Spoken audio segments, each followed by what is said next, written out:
Jesus. Amém. Obrigado. Acho que até umas 9h20, consegue?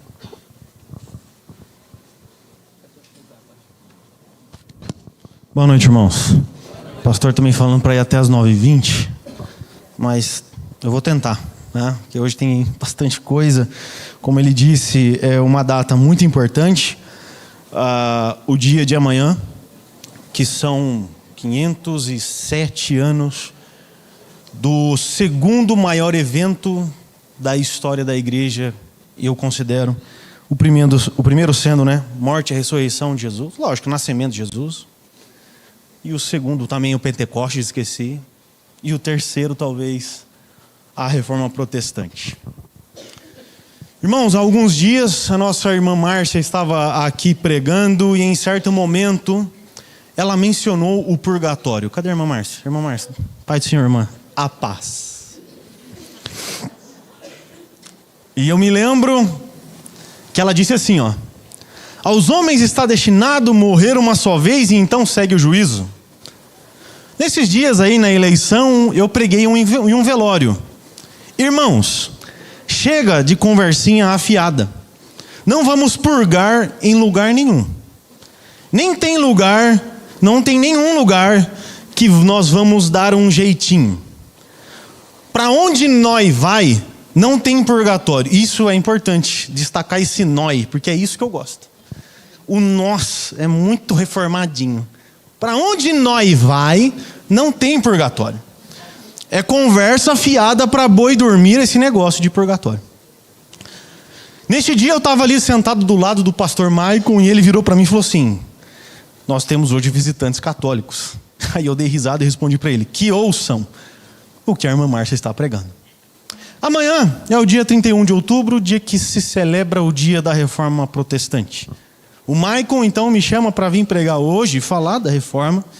Então, aproveitando que a irmã Márcia falou sobre o purgatório, que amanhã é dia da Reforma, e que ele me chamou hoje para pregar, o Maicon, eu quero falar sobre os 5 os 5 solas da Reforma Protestante e como isso combate a ideia do purgatório.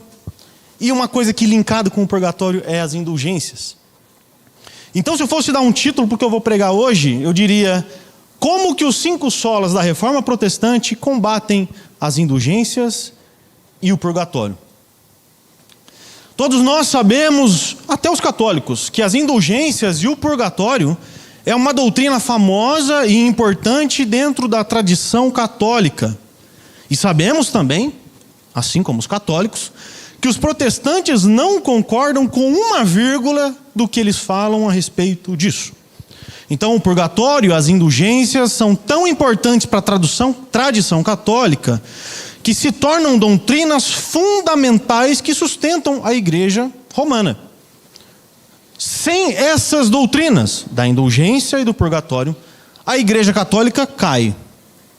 Pois são doutrinas que são pilares do catolicismo, que caso sejam derrubadas, o catolicismo então deixa de existir, pois boa parte da soteriologia ou doutrina da salvação católica está enviesado e sustentado pelo purgatório e pelas indulgências. Então, segundo o padre Paulo Ricardo, a qual eu admiro muito, porque ele é um padre de verdade que combate o protestantismo e não gosta de Martim Lutero, enquanto nós temos alguns padres aí que tiram foto com filtrinho de coelhinho e fica chorando na internet. O padre Paulo Ricardo diz que o purgatório é o local para onde vai a alma dos mortos. O padre diz que assim que alguém morre, imediatamente essa pessoa é inserida em um julgamento particular com Deus. Esse julgamento, então, traz uma definição do local para onde essa pessoa morreu, a sua alma vai. E há 3 possíveis locais para onde ela vai. O primeiro é ela ir direto para o inferno. Então, caso a pessoa tenha morrido, praticado algum pecado mortal, como estupro, assassinato, terrorismo e coisas do tipo, e não tenha se arrependido dos seus atos, essa pessoa recebe imediatamente uma sentença de punição eterna no inferno. A segunda possibilidade é essa pessoa ir diretamente para o céu. Porém, segundo o próprio padre, são raríssimas as condições são raríssimas as situações ou casos em que uma pessoa vai, após o julgamento, direto para o céu. Essas pessoas que vão direto para o céu são pessoas de extrema devoção e piedade e de dedicação à obra de Deus, mártires da igreja, pessoas então que, segundo o catolicismo, conquistaram um excesso de mérito, e esse excesso possibilita com que as suas obras, sua santidade e seus feitos na terra, por seus próprios méritos, o façam ir direto para o céu. Mas, como eu disse, são raros os casos que isso acontece. Mas em terceiro, ela pode ir ao purgatório. Então, segundo o padre Paulo Ricardo, a esmagadora maioria das pessoas vão para o purgatório, inclusive ele mesmo. Como dito, raros são os casos de pessoas que vão imediatamente para o céu sem passar pelo purgatório. O que não é o purgatório? Não é um local intermediário entre o céu e o inferno.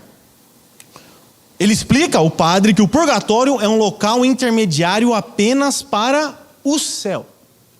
Sendo assim, todos os que vão para o purgatório, eles serão salvos do inferno.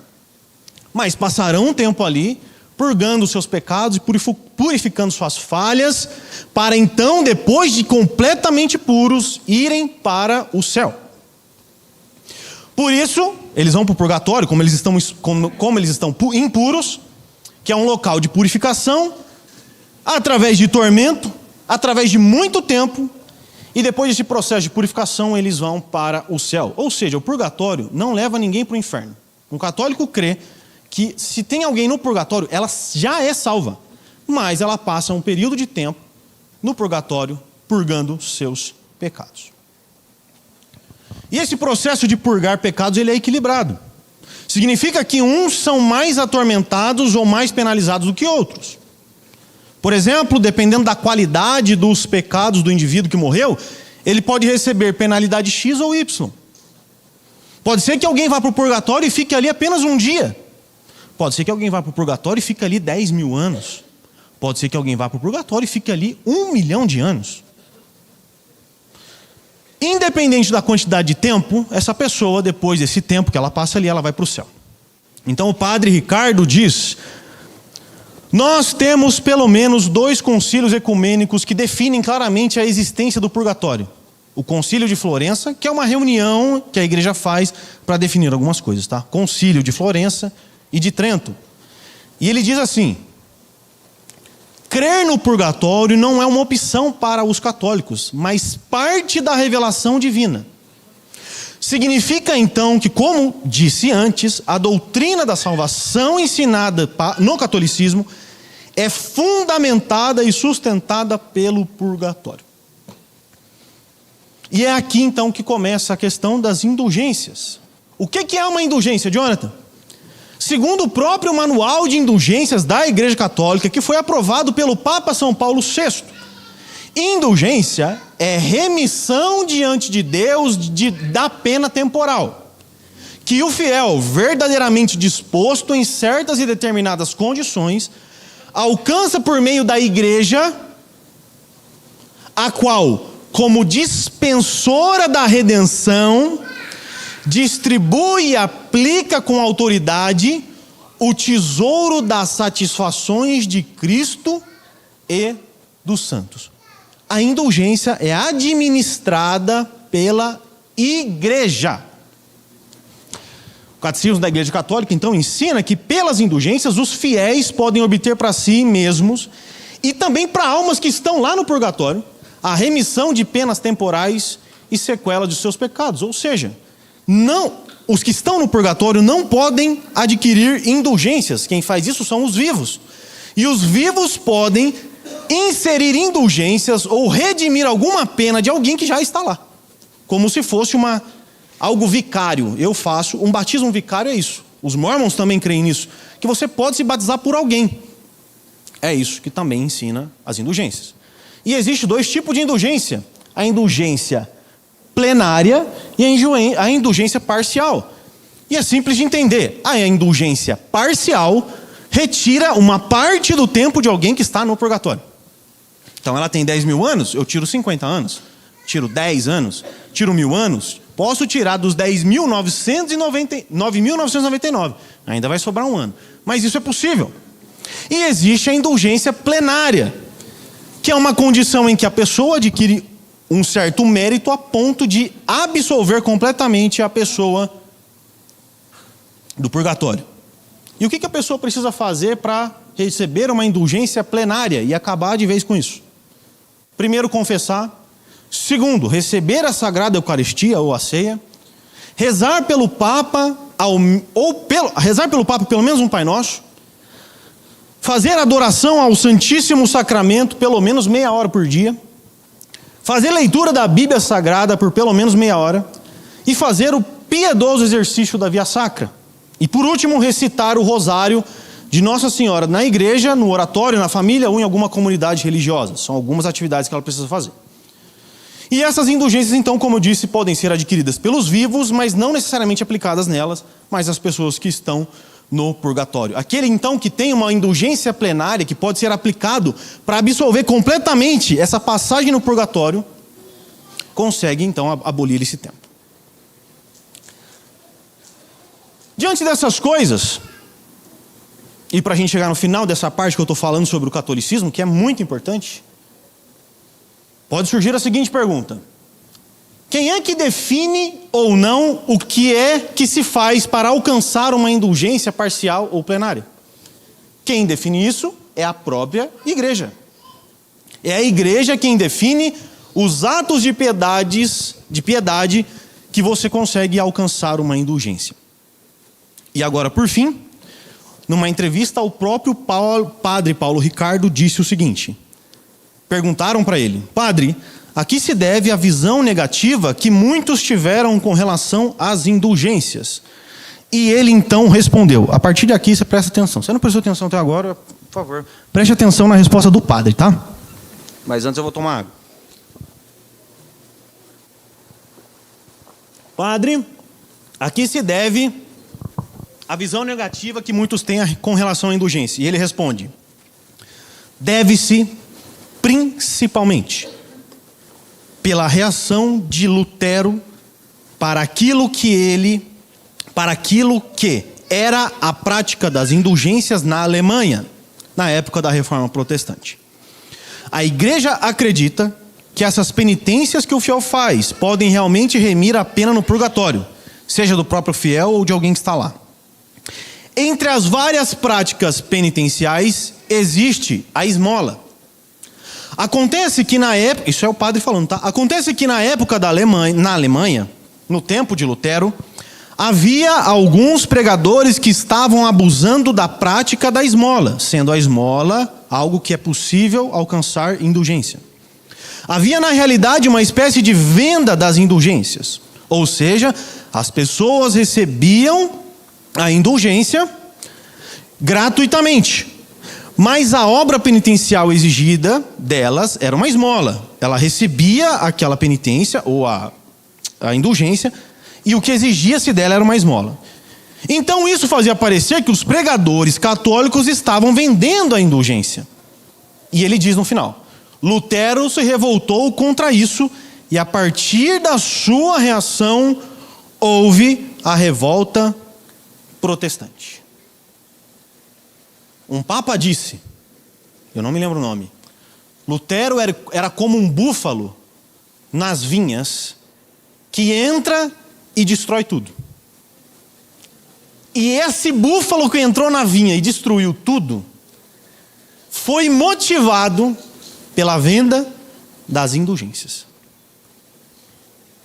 E agora eu quero passar um breve contexto para vocês entenderem o que aconteceu. Lá para o ano de 1500, mais ou menos, o Papa Leão X teve problemas graves financeiros. E esses problemas o impediram de prosseguir com a construção da Basílica de São Pedro. Basílica essa que está construída lá no Vaticano, e eu fui. E é maravilhoso. Um dos locais mais espetaculares que eu já vi na vida é a Basílica de São Pedro, se não for o mais espetacular. Mas na época eles estavam precisando de dinheiro para continuar a construção. E o Papa Leão X, por problemas financeiros, resolveu escrever uma bula papal.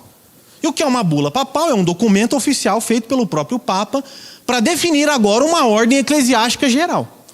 E essa bula papal permitia-se que era agora possível receber indulgências do tipo plenária através da doação de esmolas. E essa doação de esmolas serviria para terminar a construção da Basílica de São Pedro no Vaticano. Então, para divulgar isso, o Papa Leão X decide contratar o que nós chamamos de marqueteiro das indulgências, chamado Johann Tetzel. Tetzel, então, é chamado pelo Papa e ele vira o marqueteiro das indulgências. É o Pablo Marçal das indulgências, o cara que manja de se comunicar com a galera e instala drive na cabeça da pessoa. Johann Tetzel ia até os vilarejos, até as cidades, chegava até as praças das cidades, montava ali um palco, um teatro. Homens e mulheres participavam de um teatro que mostrava o que no teatro? Pessoas sendo atormentadas no purgatório. Fogo queimando as pessoas no purgatório. Pessoas sendo atormentadas durante todo aquele tempo no purgatório. E apresentava para aqueles pobres camponeses que estavam ali vendo aquela encenação. Depois de tudo isso, Johann Tetzel olhava para aquele povo amedrontado, impactado com aquele teatro e dizia: aqui está a bula papal, aonde agora está oficializado que as esmolas serão para a Basílica de São Pedro e vocês receberão indulgências. Condição de tirar alguém do inferno. E ele dizia a célebre frase: então, logo como uma moeda cai na caixa, a alma do purgatório sai. Assim que a moeda cai, a alma do purgatório sai. Eu estou vendo a irmã Márcia dar risada, mas deixa eu te falar uma coisa, irmã Márcia. Tem muito crente que faz isso. E no final eu vou comentar sobre isso. Calma que eu chego lá. Realmente E a risada da senhora, irmã Márcia, não se preocupe. O próprio padre também dá. Porque ele mesmo diz que existia o abuso pela venda das indulgências. O próprio católico. Se Martinho Lutero tivesse só resolvido esse problema, ele seria o cara da Igreja Católica. O problema é que ele veio com os dois pés na porta. Ou melhor, na porta de Wittenberg, né? Essa era a estratégia, então, de Tetzel. Pessoas iam lá e compravam as indulgências e tudo estava dando certo. Qual foi o grande problema? Caiu no ouvido de quem? Do Luterinho. Do senhor Luther. Martinho Lutero ficou sabendo. E ele, já num momento um pouco ali revoltado, com alguns problemas que a igreja estava causando, ele fala: não, chega, não dá mais. É a gota d'água. Estão vendendo salvação. Parou. Então ele vai para o seu quarto, pega um papel, a caneta e escreve um documento que é comumente chamado de 95 teses. Terminado esse documento, no dia 31/10/1517, ele vai até a porta de Wittenberg, pega o martelo, pega um prego e prega esse documento na porta do castelo de Wittenberg. E a intenção dele, como ele mesmo diz no início do seu documento, era promover algo muito comum na igreja, que era um debate teológico a respeito das teses que ele inseriu ali naquele documento. Por isso é celebrado no dia 31 o dia da Reforma Protestante. E eu quero ler só uma breve introdução das teses de Lutero, e depois a gente, acho que entra já na questão dos 5 solas da Reforma. Ele disse assim, ele escreveu: pelo amor à verdade e com o objetivo de esclarecê-la, será realizado um debate em Wittenberg liderado pelo reverendo Martinho Lutero, professor de teologia. Ele, o reverendo, convida aqueles que não puderem comparecer pessoalmente que façam por escrito. Em nome de Jesus, amém. Tese número 1. Ao dizer, em Mateus 4,17, fazei penitência ou arrependei-vos, o nosso Senhor e Mestre Jesus Cristo quis que toda a vida do fiel fosse penitência. 2. Essa penitência não pode ser entendida como penitência sacramental. 3. No entanto, ela não se refere apenas a uma penitência interior, sim, a penitência interior seria nula se externamente não produzisse toda a sorte de mortificação da carne.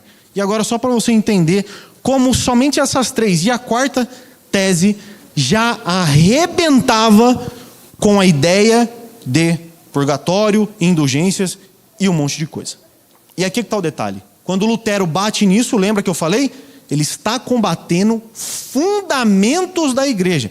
Nós não estamos discutindo, por exemplo, se a igreja deve ser governada de forma episcopal, deve ser governada de forma presbiteriana, se deve ser governada de forma congregacional. Não é isso.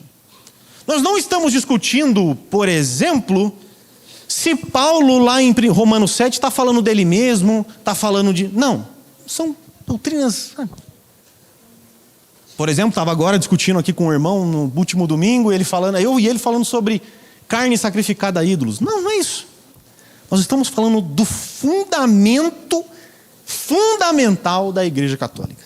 Essas três primeiras teses de Lutero já desenvolve que a ideia de arrependimento do cristão acontece internamente contra o pecado. Mostrando então que não existe um sistema externo de sacramento capaz de produzir verdadeiro arrependimento. Quem aqui se batizou no último domingo? Uma irmã ali, 2, 3. O batismo não produz arrependimento em vocês. O que produz arrependimento em vocês é a ação do Espírito. Isso que o Lutero está falando. Não é o sacramento, não é o batismo que produz arrependimento em vocês.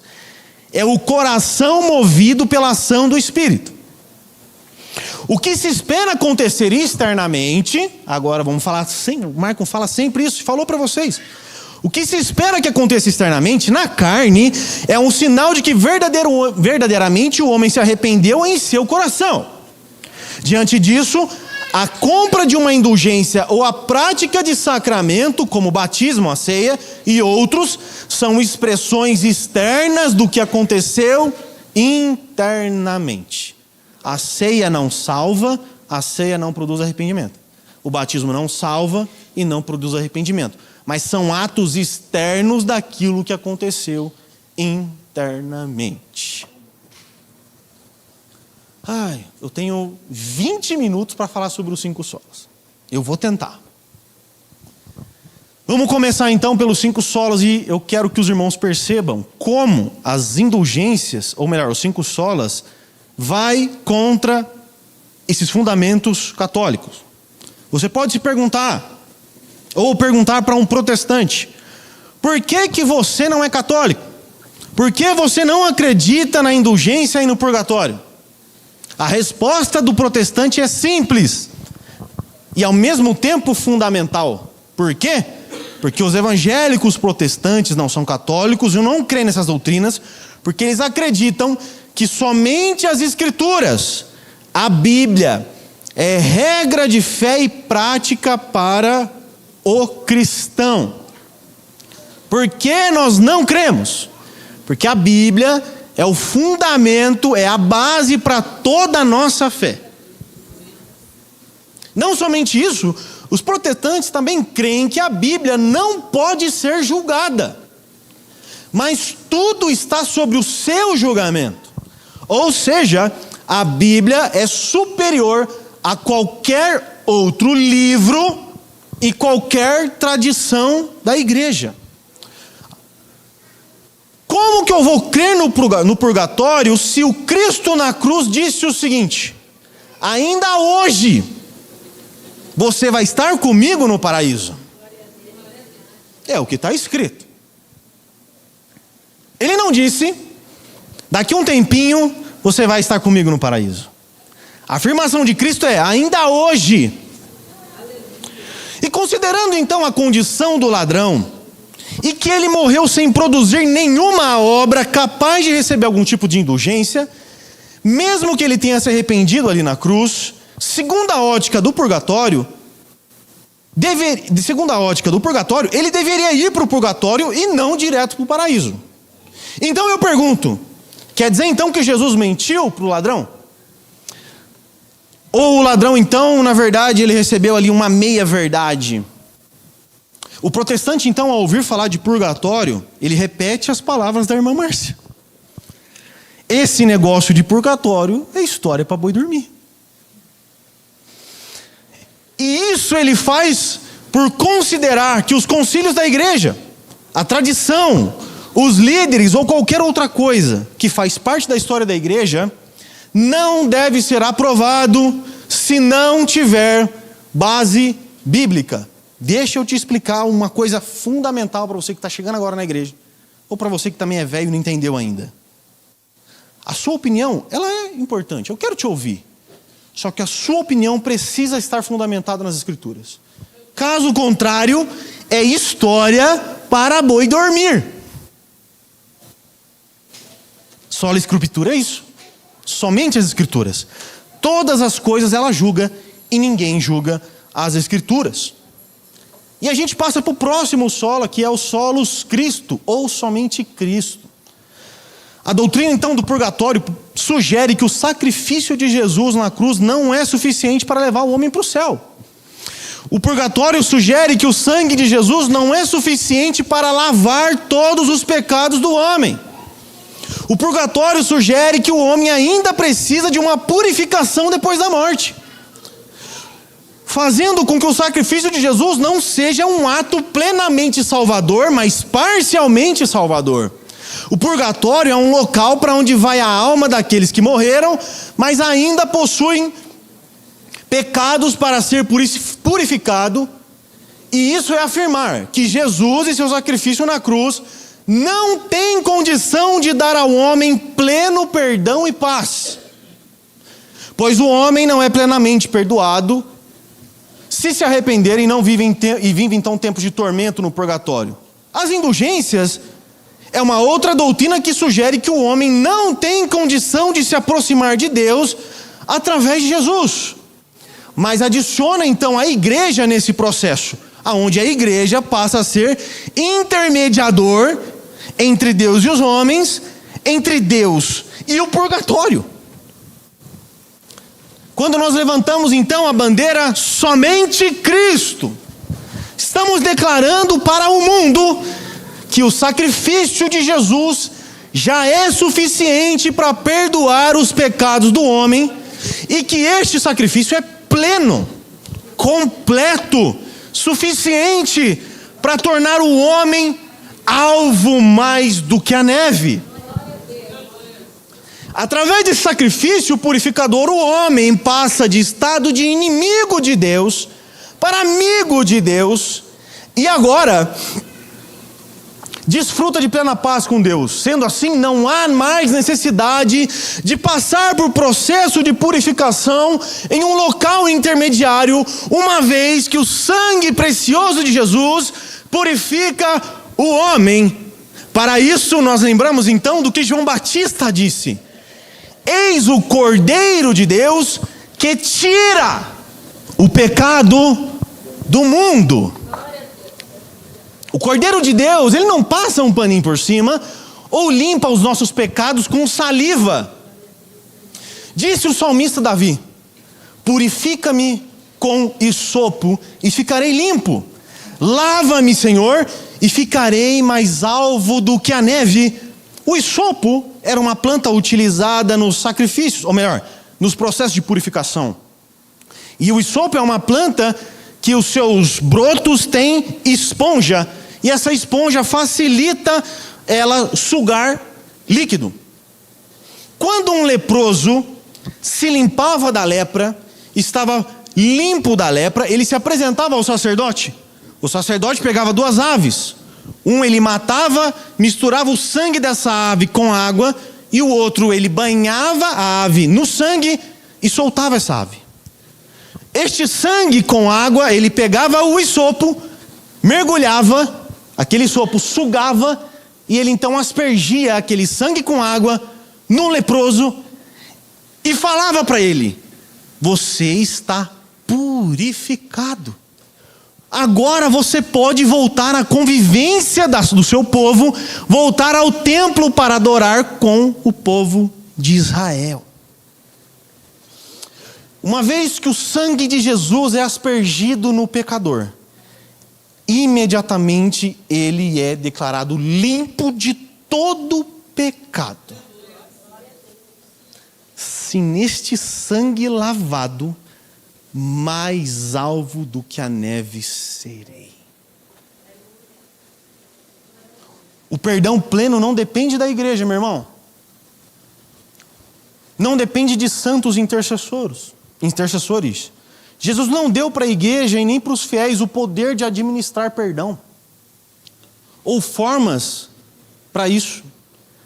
O homem agora tem livre acesso a Deus.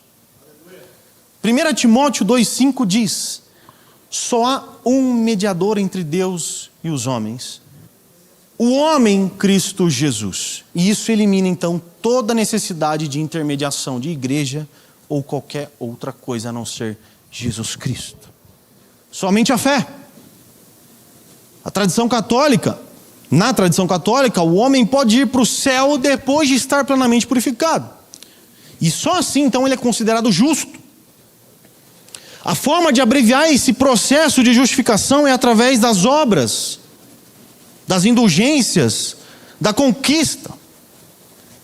E é então que nós levantamos o sola fide, ou somente a fé. Somente a fé significa que o homem não precisa de nenhuma obra para se tornar justo. Nenhuma. Somente a fé significa que a única forma de ser considerado justo é através da fé no sacrifício de Jesus na cruz. As obras não justificam o homem. As obras não dão condição de justiça para o homem diante de Deus. O que justifica o homem nada mais é do que a fé. O homem então que se apoia nas suas obras como forma de pagar por seus pecados ou alcançar algum favor de Deus, ele está a dizer que Jesus na cruz não completou aquilo que ele precisava fazer. O homem que se apoia em indulgências, nas indulgências para ter uma condição de justo para entrar no céu, significa também que este se utiliza de suas obras para obter favor divino. Se utiliza de suas obras para obter perdão de Deus. E assim negligencia o fato da obra de Cristo ser suficiente e de que basta ter fé no Filho para ser justificado. Romanos 3,28 diz assim: portanto, somos declarados justos por meio da fé e não pela obediência da lei. A justificação é o único caminho para a justificação é pela fé. Então isso invalida a necessidade de uma purificação adicional. Em Efésios 2:8 e 9 diz: vocês são salvos pela graça, por meio da fé. Isso não vem de vocês, é dádiva de Deus. Não é uma recompensa pela prática das boas obras, para que ninguém venha se orgulhar. Não é uma recompensa das obras. A fé é suficiente, então, para a salvação do homem. O quarto sola gratia, ou somente a graça de Deus. O purgatório vai implicar para a gente que, embora sim a graça de Deus esteja envolvida, essa graça não é suficiente também para salvar o homem. Porque além da graça de Deus, o homem precisa pagar um preço para ser purificado e admitido no céu. É lá no purgatório que o homem, numa espécie de estado de troca com Deus, ele troca o seu sofrimento, a sua pena, as suas punições, por uma purificação, e então ele é recompensado para entrar no céu. A indulgência também, produzida pelos vivos aqui na terra, se propõe a ajudar alguém a escapar do sofrimento no purgatório. Ou seja, através de alguma obra, a pessoa tem a remissão de si mesmo ou de alguém no purgatório. Contra isso, a reforma levantou somente a graça. Para os reformadores, a salvação, presta atenção, é um ato completamente gratuito. Gratuito. Um ato de plena graça. Para os protestantes, se utilizar de boas obras ou de qualquer outra coisa para chegar no céu é barganhar a salvação com Deus. Se torna uma espécie de negociação entre o homem e Deus, onde os homens apresentam suas propostas para Deus e Deus vai avaliar se ele aceita ou não essa proposta. Na verdade, quando olhamos para a Bíblia, percebemos que Deus salva o homem inteiramente por graça, graça não merecida, graça que soberanamente Deus administra para quem Ele quiser, graça que faz com que Deus salve quem Ele quer, por motivos que Ele quer, do jeito que Ele quer, quando Ele quer, na forma que Ele quer, e de forma que ninguém pode convencê-lo de que alguém merece ser agraciado com graça. Não é porque você é bonito, não é porque você é feio, não é porque você é gordo ou magro, não é porque você é bonzinho, que você é brasileiro ou argentino, é simplesmente graça soberana de Deus. Não há nada que o homem possa fazer para negociar algo que é de graça. Você já fez negócio com alguém que está vendendo algo de graça? É exatamente isso que Paulo fala em Romanos 11:6. E se a escolha se dá pela graça de Deus, então não se baseia nas obras deles. Pois nesse caso, se fosse pelas obras, a graça deixaria de ser o que verdadeiramente é, ou seja, gratuita e imerecida. Se a salvação não é pela graça, então a salvação não é graciosa. Tito 3,5 diz: Ele nos salvou não porque tivéssemos feito algo justo, mas por causa de sua misericórdia. A salvação depende inteiramente da misericórdia e da graça de Deus. E Paulo também escreve em Romanos 9, 15 e 16. Deus disse assim para Moisés: terei misericórdia de quem eu quiser ter misericórdia, e mostrarei compaixão de quem eu quiser ter compaixão. Portanto, a misericórdia depende apenas de Deus, e não de nosso desejo ou esforços. É de graça. De graça. Quem quer beber, venha e compre água de graça. Eu não estou exigindo nada. Na verdade, eu sou tão gracioso que sou eu quem imputo fé no seu coração. Porque se dependesse de você para crer em mim, nem isso você conseguiria fazer. Então é eu que movo o seu coração para que você, mediante a fé, consiga alcançar a graça de ser salvo por mim. Não é pelas suas obras, para você não chegar no céu e olhar para mim e falar: olha, Jesus fez a parte dele, mas aquele 1% de vagabundo eu transformei em santidade. Não. 100% da salvação é Jesus Cristo. É graça de Deus. E por fim, somente a Deus a glória. Como eu disse no começo, as indulgências e o purgatório são fundamentais para a soteriologia católica, ou a doutrina da salvação. O purgatório e as indulgências colocam a igreja e os fiéis num patamar em que eles não devem estar. Essas doutrinas elevam a igreja e o homem para uma posição de glória, onde a igreja se torna parte da grande obra de salvação dos pecadores, onde a igreja se torna parte do processo de salvação do pecador, e sem a igreja o pecador não pode ser salvo. A igreja tem acesso aos tesouros do céu, a igreja tem poder para absolver ou condenar pecadores, a igreja tem poder para administrar indulgências aos que estão no purgatório. E além disso, sabemos também que os santos da igreja possuem o que a gente chama, ou que é conhecido como excesso de mérito. Maria, João Batista, Pedro, Paulo e outros fizeram tanto para Deus, possuíram tantos méritos, foram tão bons e ascenderam em muito o mínimo necessário para entrar no céu, que os méritos deles excederam. Esse excesso de mérito, esse excesso de bondade e de favor de Deus, segundo o catolicismo, é utilizado então pela igreja para remir o pecado de outros. Sendo assim, Maria, João, Pedro, Paulo, Tiago, Francisco de Assis, Isabel e outros tantos nomes são colocados num patamar de colaboradores direto da salvação dos pecadores. Sendo assim, a glória da salvação entre Deus e os demais santos está compartilhada. Deus compartilha a glória entre os líderes, entre a igreja.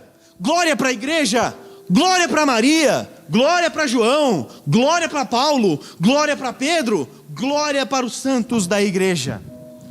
Contra isso, a reforma protestante levanta a bandeira que é a última pá de cal, proclamando somente a Deus a glória. Isso significa que a glória de Deus em todas as situações, mas principalmente quanto à salvação, não é dividida com ninguém. E o motivo é óbvio: ninguém colabora com Deus para salvar o homem. Ninguém ajuda Deus para salvar o homem. Ele salva por suas próprias forças, sem o auxílio de ninguém. Se para ser salvo é necessário que alguém seja perfeito, santo, e morra então no lugar do pecador, não se preocupe. O próprio Deus providencia para si um cordeiro perfeito para o holocausto.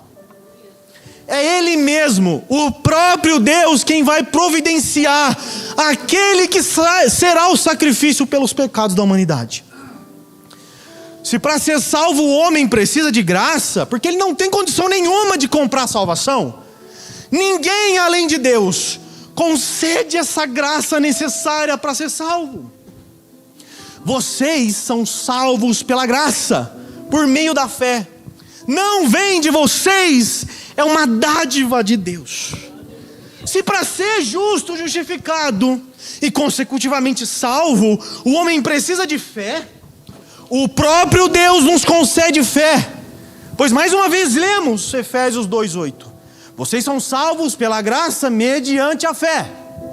A graça e a fé não vem de vocês, é dom de Deus.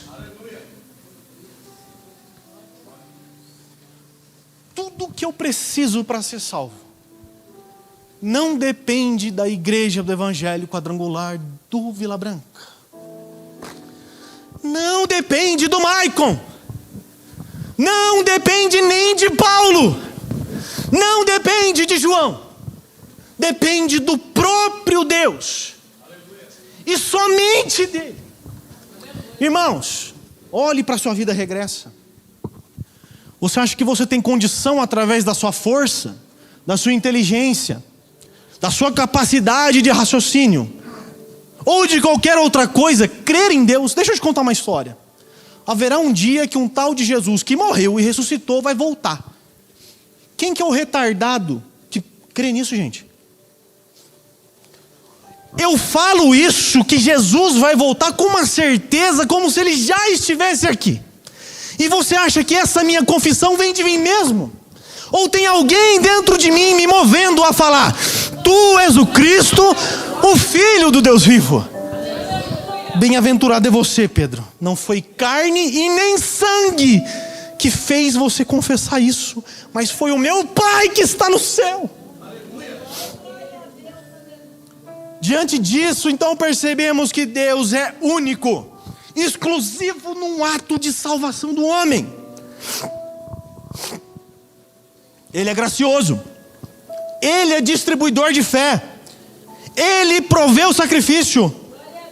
Em Romanos 8, 29 e 30, diz: pois Deus conheceu de antemão os seus e os predestinou para se tornarem semelhantes à imagem do seu Filho, a fim de que ele fosse primeiro entre muitos irmãos. Depois de predestiná-los, ele os chamou. Depois de chamá-lo, ele os declarou justo. Depois de declarado justo, ele lhes deu sua glória. Deus predestina, Deus chama, Deus justifica, Deus santifica, Deus persevera, faz você perseverar. E no final, Ele é que vai te glorificar.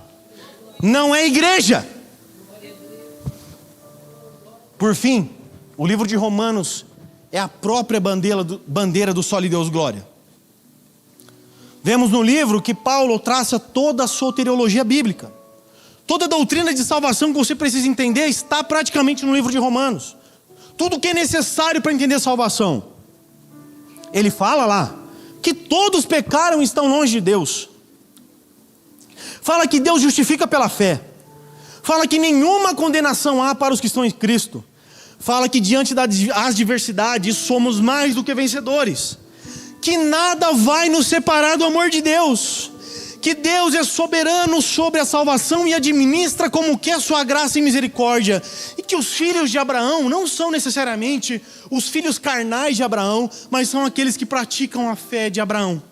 No livro de Romanos, Paulo traça todo o plano de salvação de Deus para salvar a humanidade. E daí ele chega no final, para concluir o plano, a explicação do plano de salvação. Ele diz lá em Romanos capítulo 11, dos versos 33 a 36. E ele diz, agora na versão ARA, porque é mais bonito. Depois de contemplar todo o plano de salvação de Deus, ele diz, ó profundidade da riqueza, tanto da sabedoria como do conhecimento de Deus. Quão insondáveis são os seus juízos e quão inescrutáveis os seus caminhos. Quem, pois, conheceu a mente do Senhor? Quem foi seu conselheiro? Ou quem deu para ele alguma instrução?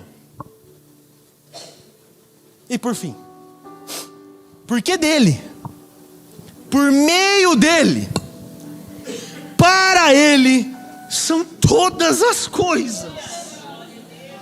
A ele, pois, a glória eternamente. Amém.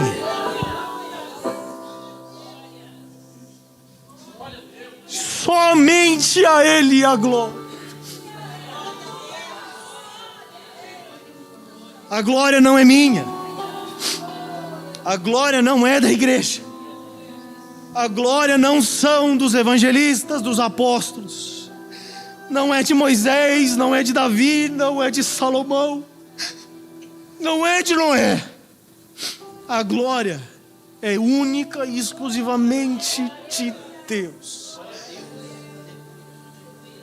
Toda salvação, todo o processo, do começo ao fim, nós rendemos glória àquele que é único, digno de honra e glória, para todos sempre. Amém. Amém, Deus. Amém.